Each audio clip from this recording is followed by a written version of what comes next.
Now to France, where Prime Minister Sebastien Lecornu has won the crucial backing of the Socialist Party in the National Assembly. The Socialists, who hold leverage in the lower house, say they won't vote to topple Lecornu's fledgling government after the PM promised to suspend President Macron's unpopular pension reform. C'est pourquoi je proposerai au Parlement dès cette... This fall, I will propose to Parliament to suspend the 2023 pension reform until the presidential election.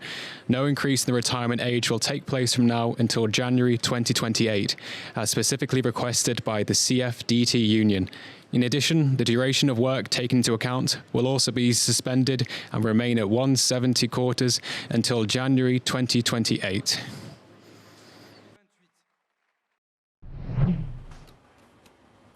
So let's bring in Bloomberg's Connan, who's in Paris and, of course, has been following all of this for us. Caroline, this is a turn of events that not everyone expected. A lifeline, then, for Sebastien Lecornu and his government. Does he survive these no-confidence votes? Are we getting closer to a budget finally being passed?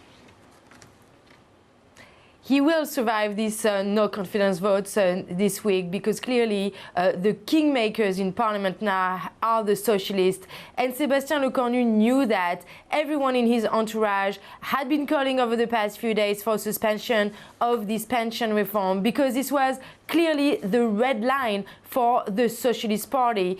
And you heard from the Nobel Prize winner Philippe Aghion calling to suspend the reform. You heard from even the former finance minister in Bayrouth's government, Éric Lombard, just yesterday, saying we need to suspend this reform.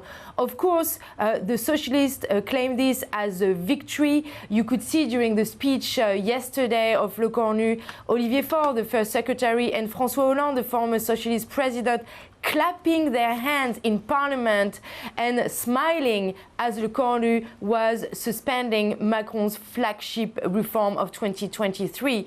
Of course, this comes at a cost.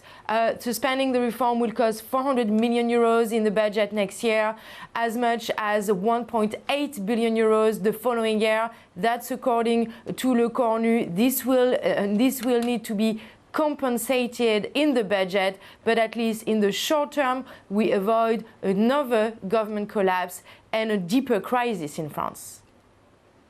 OK, and so on the question of the budget then, Caroline, what are the prospects that we finally get one? And what is in the initial... There was an initial budget proposed yesterday. What was in that one, and how much of that is likely to survive?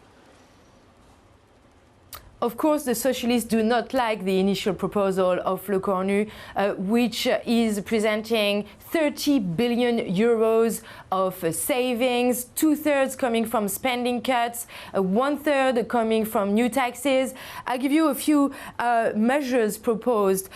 Freezing pensions, freezing benefits and income tax brackets, the super tax on big companies that was imagined by Michel Barnier at the end of last year will be extended. There will be also an extension of a tax on the wealthy, but the Socialists want more. They want the so-called Zuckman tax of everyone who's got more than 100 million euros in assets. That will be a heavy debate in Parliament. The Socialists have promised they will amend this budget heavily over the next few weeks and months. So clearly the debate is not finished, but Lecornu has himself given one red line. He wants at all costs to bring the deficit back to 5% of GDP next year.